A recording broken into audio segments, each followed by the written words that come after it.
Central de Venezuela publicó estadísticas sobre la situación económica del país después de más de 3 años de oscuridad estadística oficial. La última publicación fue en febrero de 2016, cuando reveló que la inflación del año anterior, 2015, había sido de 180%, esa crecida de precios.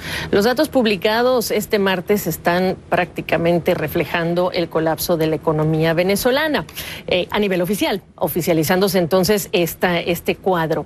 El índice de precios al consumidor para el año 2018 está, superando los 130,000%, que es la tasa más alta registrada en la historia reciente del país, que sin embargo es muy inferior a lo que registró la Comisión de Finanzas de la Asamblea Nacional, que controla la oposición, y calculó esta cifra en 1,700,000.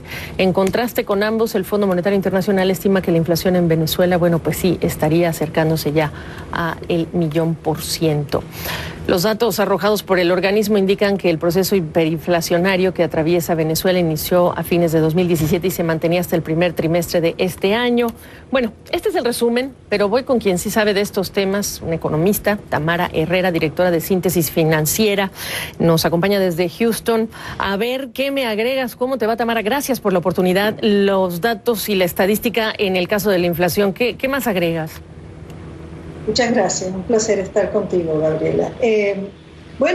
Precisamente comenzar con la inflación es acertado, porque es en esa materia donde notamos la mayor diferencia con respecto a las estimaciones que estuvimos tratando de hacer todos los que nos dedicamos a cubrir la deficiencia informativa que tiene el Banco Central y el Ministerio de Finanzas en general.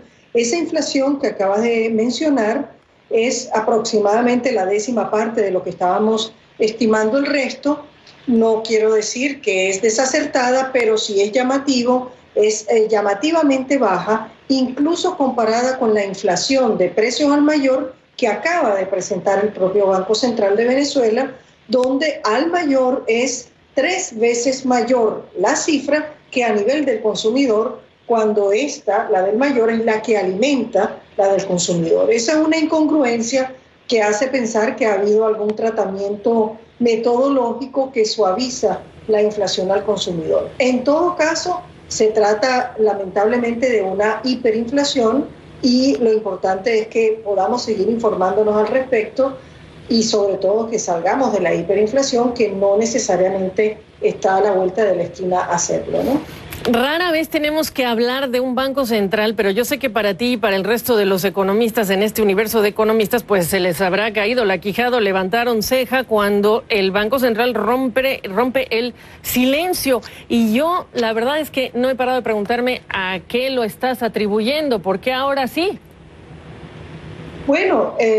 La sorpresa ha sido para todos, entre otras cosas, porque sí puedo decir, en lo personal, nosotros tenemos la certeza que no es un asunto de convicción ni de vocación de rendición de cuenta. Por el contrario, los regímenes progresivamente se van haciendo más autocráticos, más es típica el cierre de la información para su población y para el resto del mundo también, precisamente porque funcionan en base a la propaganda de información y no a la data estadística dura, la cual o no se procesa o no se muestra.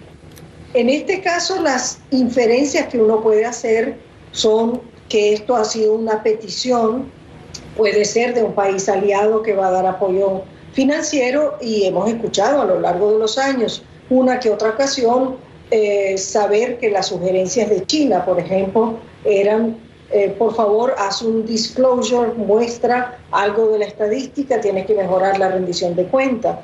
También es posible que este sea un requisito para un financiamiento sectorial. No estoy hablando de un financiamiento macroeconómico, que las necesidades de Venezuela son enormes y obviamente tienen que estar precedidas no solo por una oportuna y no tan tardía información estadística, sino sobre todo por un plan convenido y con seriedad de largo plazo.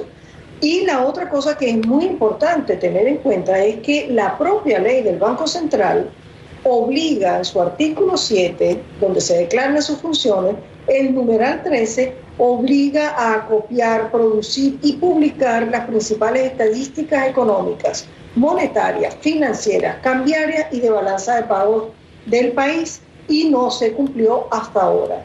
Me hace pensar que dado que Venezuela está en una crisis tan severa y la crisis política sigue en marcha en el movimiento, esto hace pensar que pudiera haber algún tipo de desenlace cercano, algún acuerdo, o que en previsión a un desenlace, pues las autoridades del Banco Central hayan promovido la publicación para quedar, digamos, dentro de la ley y no al margen de su propia ley del Banco Central. En cumplimiento de la ley o como requisito para quizá un financiamiento, y en momentos en los que incluso las organizaciones internacionales, organismos multilaterales, pues no quieren pronunciarse en otorgar ayuda en este momento porque no está definido con quién se va a tratar, porque hay en este momento dos autoridades, reconocidas o no, cuestionadas o no, pero esa es la realidad.